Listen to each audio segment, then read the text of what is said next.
jadi daerah yang penuh dengan kemusyrikan, saudara. Makanya yang kayak begitu harus ditumbang. Assalamualaikum warahmatullahi wabarakatuh. Bertemu kembali dengan Cabugel. Mudah-mudahan kawanku semuanya senantiasa dalam lindungan Tuhan Yang Maha Esa. Hari ini kita akan nonton bareng, yaitu reaksi dari Kang Deddy Mulyadi terhadap apa yang disampaikan oleh Bahar Smith. Bagaimana videonya akan kita lihat bersama-sama. Jangan lupa like, komen, dan subscribe-nya. Dan kita ikuti videonya. Anak-anak kita hari ini tidak tahu ini adalah sebuah upaya sistematis untuk apa? Untuk menghilangkan ikatan emosional, terutama orang Sunda dengan leluhurnya. Kemudian orang lain datang dari negara lain ke sini, tiap hari membanggakan leluhurnya, tiap hari bercerita keunggulan leluhurnya, tiap hari kita harus mendengarkan riwayat-riwayat leluhurnya. Setelah itu kita bermahabbah pada mereka, menghormati mereka, mendewa-dewakan mereka, dan kita menganggap diri kita lebih rendah dari mereka. Dia leluhurnya siapa? Berasal dari mana? DNA-nya dari mana? Genetikanya dari mana? Cerita dalam setiap hari yang kita dengarkan adalah cerita hebatnya leluhurnya orang lain, solehnya leluhurnya orang lain. Dan saya katakan, leluhur kita lebih soleh dibanding leluhur mereka, leluhur kita lebih baik dibanding leluhur mereka, leluhur kita lebih beradab dibanding leluhur mereka, leluhur kita lebih dekat dengan Yang Tunggal, dengan Allah Subhanahu wa Ta'ala dibanding leluhur mereka. Dan tak terasa domba kita kirim, uang kita kirim untuk mendapatkan air putih agar kita usahanya lancar. Kita keluarkan uang demi mereka, dan kita semakin direndahkan martabatnya sebagai suku dan sebagai bangsa. Padahal mereka makan setiap hari. Ada yang hilang dari pikiran dan rasa orang Sunda. Yang hilang adalah pertama, keterikatan dirinya dengan leluhurnya. Dia hilang keterikatan dengan ibu dan bapaknya. Dia hilang keterikatan dengan kakek dan neneknya. Dia hilang keterikatan dengan buyutnya, dengan baunya, dengan jangkawarengnya, dengan udut-udutnya, dengan ICU-nya terlalu jauh. Anak-anak kita hari ini tidak tahu siapa nama buyutnya. Sifat yang rendah diri ini berdampak pada apa? Kehilangan identitas. Ada yang hilang dari pikiran dan rasa orang Sunda. Yang hilang adalah pertama, keterikatan dirinya dengan leluhurnya. Dia hilang keterikatan dengan ibu dan bapaknya. Dia hilang keterikatan dengan kakek dan neneknya. Dia hilang keterikatan dengan buyutnya, dengan baunya, dengan jangkawarengnya, dengan udut-udutnya, dengan ICU-nya terlalu jauh. Anak-anak kita hari ini tidak tahu siapa nama buyutnya.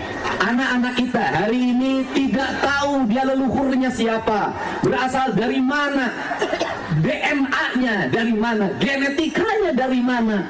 Ini adalah sebuah upaya sistematis untuk apa? Untuk menghilangkan ikatan emosional, terutama orang Sunda dengan leluhurnya. Kemudian orang lain datang dari negara lain ke sini, tiap hari membanggakan leluhurnya, tiap hari bercerita keunggulan leluhurnya, tiap hari kita harus mendengarkan riwayat-riwayat leluhurnya.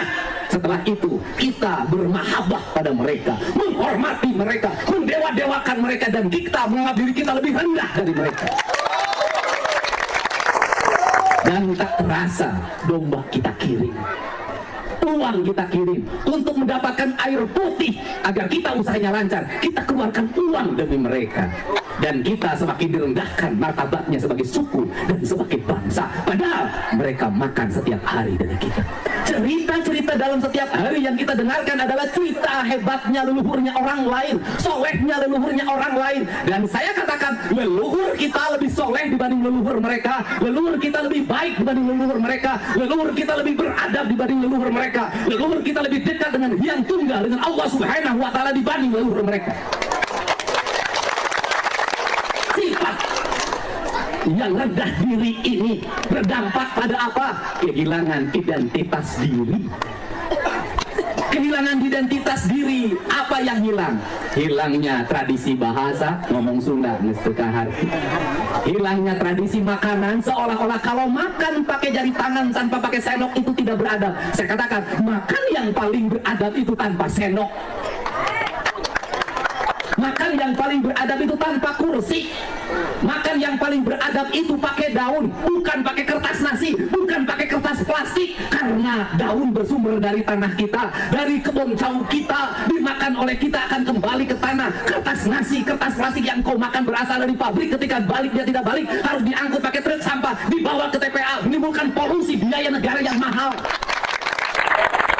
Maka di sini saya katakan bahwa leluhur orang Sunda adalah leluhur yang memiliki tingkat perilaku peradaban yang tinggi, memiliki tingkat perilaku peradaban yang tinggi. Orang-orang yang adiluhung, orang-orang yang adiluhung adalah orang-orang yang memiliki kemampuan akademis yang baik, memiliki kemampuan cendekia yang baik, memiliki kemampuan rasa untuk menangkap seluruh gejala alam dengan baik. Untuk itulah saya sampai hari ini mengatakan, belajarlah pada leluhur. Dalam bahasa tradisinya, belajarlah pada karuhun. Saat ini tidak mesti kita membanggakan leluhurnya orang lain. Kenapa? Mereka adalah mereka, bukan kita. Mereka akan mencintai garis leluhurnya mereka, dan mereka tidak akan memberikan apa-apa pada kita. Cintailah leluhur kita, karena leluhur kita sudah menitipkan tanah bernama Tanah Sunda, Tanah Nusantara. Disebutnya ruat bumi. Artinya ruat bumi adalah sebuah peringatan bagi seluruh penghuni buminya agar dia sadar pada lingkungannya, tidak melakukan penebangan pohon yang berlebihan, tidak membuat rumah yang berlebihan, tidak membuat kawasan industri yang membabat ekosistem, tidak melakukan penimbunan tanah yang berlebihan. Maka dia ada ruat, rumawat. Itu adalah ngajaga dan nariksa. Itulah cara leluhur kita menjaga lingkungannya. Ujung dari ruat bumi apa? Kepala kambing dipenggal dimasukkan ke tanah, kaki kambing dipenggal dimasukkan ke tanah. Bukan kemusyrikan, bukan kekafiran, tapi itu peringatan. Kepalamu masukkan ke tanah, tanahmu masukkan ke tanah, karena engkau agar tidak besar kepala, dan kakimu agar tidak terlalu menginjak, menabrak, menendang siapapun, rendam ke tanah. Ya, maka kampung-kampung disusun itu selalu memiliki 3 kategori. Dia punya sumber mata air, dia punya hutan, dia punya aliran sungai, dan kemudian di dalamnya dia memiliki sumber-sumber pangan. Maka di sini saya katakan bahwa leluhur orang Sunda adalah leluhur yang memiliki tingkat perilaku peradaban yang tinggi, memiliki tingkat perilaku peradaban yang tinggi. Orang-orang yang adiluhung, orang-orang yang adiluhung adalah orang-orang yang memiliki kemampuan akademis yang baik, memiliki kemampuan cendekia yang baik, memiliki kemampuan rasa untuk menangkap seluruh gejala alam dengan baik. Untuk itulah saya sampai hari ini mengatakan, belajarlah pada leluhur. Dalam bahasa tradisinya, belajarlah pada karuhun.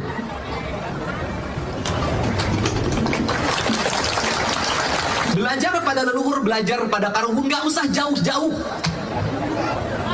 Mari kita belajar bagaimana leluhur kita membangun sebuah kampung. Dia pasti menyediakan hutan sebagai sumber airnya. Dia pasti menyiapkan mata airnya, disebut dengan tampian. Kemudian dia meletakkan sungai di samping timur dan samping barat kampungnya, dan sungai itu selalu mengalir dari utara ke selatan atau dari selatan ke utara. Bagaimana posisi lautnya? Laut Utarakal atau Laut Selatan. Batas-batas kampung dibatasi oleh sungai. Maka nama-nama kampung di Tatar Sunda selalu diawali dengan nama Cai.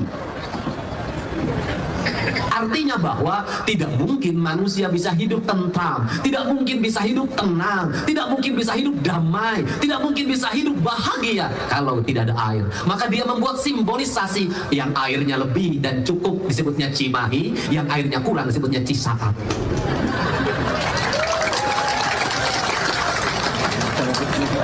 Untuk merawat kebudayaan dan perilaku ekosistemnya, perilaku ekologinya, perilaku alamnya, agar pengisi kampungnya menyadari akan dirinya, dari mana asalnya, di mana berada, dan akan kemana. Dalam kaidah Islam disebutnya man arofa nafsahu faqad arofa robbahu. Siapa yang mengenal dirinya, mengenal lingkungannya, mengenal leluhurnya, dia akan mengenal Tuhannya.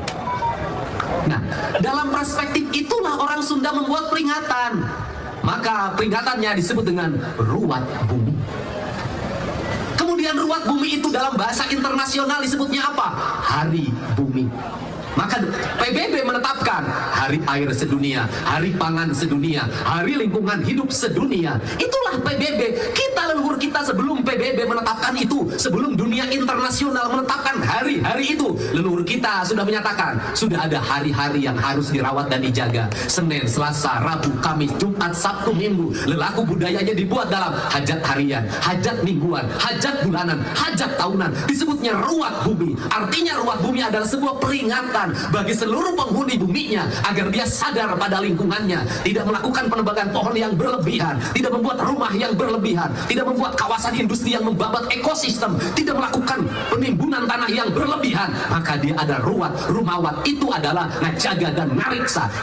Itulah cara leluhur kita menjaga lingkungannya. Ujung dari ruat bumi apa? Kepala kambing dipenggal dimasukkan ke tanah, kaki kambing dipenggal dimasukkan ke tanah. Bukan kemusyrikan, bukan kekafiran, tapi itu peringatan. Kepalamu masukkan ke tanah, tanahmu masukkan ke tanah, karena engkau agar tidak besar kepala, dan kakimu agar tidak terlalu menginjak, menabrak, menendang siapapun, rendam ke tanah. Oke sahabat, dimanapun saudaraku berada, itu tadi ceramah atau pidato yang disampaikan Kang Deddy Mulyadi terkait pernyataan Bahar Smith. Mudah-mudahan kita bisa ambil hikmahnya, dan mudah-mudahan kita bisa dapatkan berita terbaru lagi, update terbaru lagi mengenai update terkini Kang Deddy Mulyadi. Terima kasih, Cabul undur diri. Wassalamualaikum warahmatullahi wabarakatuh.